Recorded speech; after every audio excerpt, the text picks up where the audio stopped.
खरं म्हणजे त्यांची पुरेशी संख्याच नाही आहे. या इथे एक विरोधी पक्ष व्हायला सुद्धा काही नियम आहेत, कायदा आहे, पण त्यांची तेवढी संख्याही नाही आहे. पण त्या उपरी सुद्धा मला वाटतं सभापती आहेत, माननीय अध्यक्ष विधानसभेचे, ते या संदर्भामध्ये निर्णय घेतील. नक्कीच तपोवन संदर्भात काही महत्त्वाची घडामोड घडते का? कारण विरोधक बरेच आक्रमक होत आहेत आणि एकही वृक्ष तोडू देणार नाही.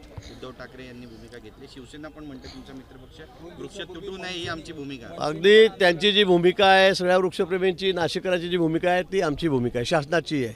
माननीय मुख्यमंत्री महोदयांचं माझं या संदर्भामध्ये बोलत आहे. मी त्यांची भेट घेतलेली आहे. त्यांनी मला त्या दिवशी सूचना दिल्या होत्या फोनवरून सुद्धा. आम्ही एकही झाड तोडणार नाही. एकही झाड तोडणार नाही म्हणजे मागच्या वेळी, गेल्या वेळी ज्यावेळेला कुंभमेळा झाला त्यावेळेला साधुग्राम होते, तिथे आम्ही रावट्या टाकलेल्या होत्या. त्या जेवढ्या होत्या त्याच्यापेक्षा 1 फुटे जागा आम्ही जास्त घेणार नाही. पण दरवर्षी 12-12 वर्षांनी आम्ही ज्या रावट्या जे टाकतो ते टाकता आले पाहिजेत. आणि ते साधुग्राम आहे, त्याचं रिझर्वेशन त्याच्यासाठी आहे. म्हणून या 8-10 वर्षामध्ये जी रोपं त्या ठिकाणी उगलेली आहेत, झाडं जी उगलेली आहेत, ती आम्ही मुळासकट खालून काढू, त्याचं दुसरीकडे रिप्लांट करतो आहे. आणि आपण बघतायत की आता आमची झाडं यायला सुरुवात झालेली आहे.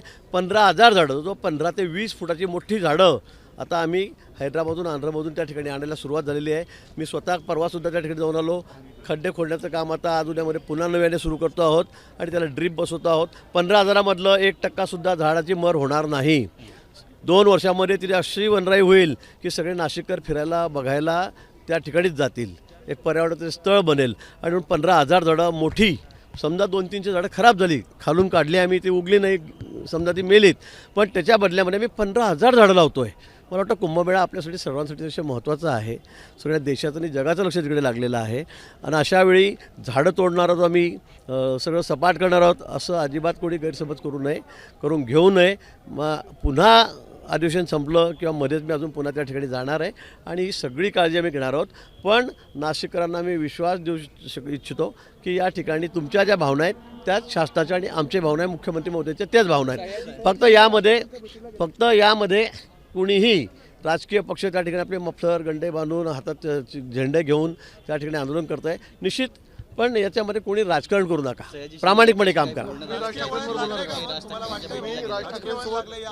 सयाजी शिंदे यांच्याशी माझं बोलणं झालं. मी ज्याशी हैदराबादला तिथे राजमुद्रीला होतो, हैदराबादपासून 400 किलोमीटर पुढे, तिथूनच मी त्यांना फोन केला, झाडं दाखवण्याचा प्रयत्न केला की साहेब एवढी मोठी 15-20 फुटाची झाडं की मी बघत म्हणजे आपण एकावर एक 4 उभे राहू, एवढी झाडं मोठी आहेत, ती मी आणतो, ती या ठिकाणी लावतो आहे आणि 15,000 झाडं लावतो आहे. समजा 200-300 झाडं रोपटे खराब झाली, आम्ही मोठी वृक्ष अजिबात तोडणार नाही.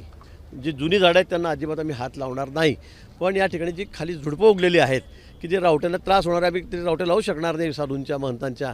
त्यामुळे मला असं वाटतं की त्याच फक्त काढाव्या लागणार आहेत. त्याही आम्ही मुळासकट खालून काढू आणि दुसऱ्या ठिकाणी जाऊन त्या ठिकाणी ते लावू. त्याचा जगण्याचा रेट जवळपास 70 ते 80% असेल. आणि जे मग 200-300 रोपटे त्या ठिकाणी ते येणारच नाही, ते जळून जातील.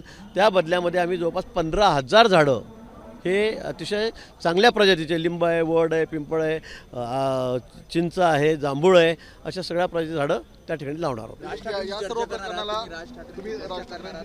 निश्चित मला काही हरकत नाही. ज्यांचं एक ऑब्जेक्शन मी सगळ्यांना जाऊन भेटेल, उद्धवजींनाही भेटेल, राज साहेबांनाही भेटेल, ज्यांच्या काही अडचणी आहेत, तक्रारी आहेत, त्या सगळ्यांना जाऊन भेटेल. त्यांचं पूर्ण शंकेचं निरासन झाल्याशिवाय आणि 15,000 झाडं आम्ही नाशिकमध्ये लावल्याशिवाय, लोकांनी ते बघितल्याशिवाय आम्ही या झाडांना हातसुद्धा लावणार नाही. समाजसेवक म्हणतात की विकासकांना जागा देण्याचा घाट आहे. अजिबात नाही. कुठेही विकासकांना, आणि त्या ठिकाणी एकही झाड तोडून आम्ही त्या ठिकाणी कुठेही एकही झाड तोडून त्या ठिकाणी कुठे आम्ही शेड उभे करणार नाहीत, कुठले सेंटर उभे करणार नाहीत, कुठले बांधकाम करणार नाही. तसं तुम्ही सभागृहात निवेदन करणार आहात का? निश्चित, प्रश्न आला, विषय आला तर आम्ही त्या ठिकाणी निवेदन करू. आणि आमची भूमिका अतिशय स्पष्ट आहे. कुठेही झाडतोड व्हावी, निसर्गाचा काहीतरी ऱ्हास व्हावा पर्यावरणाचा, अशी आमची अजिबात भूमिका नाही, मुख्यमंत्री महोदयाची अजिबात नाही.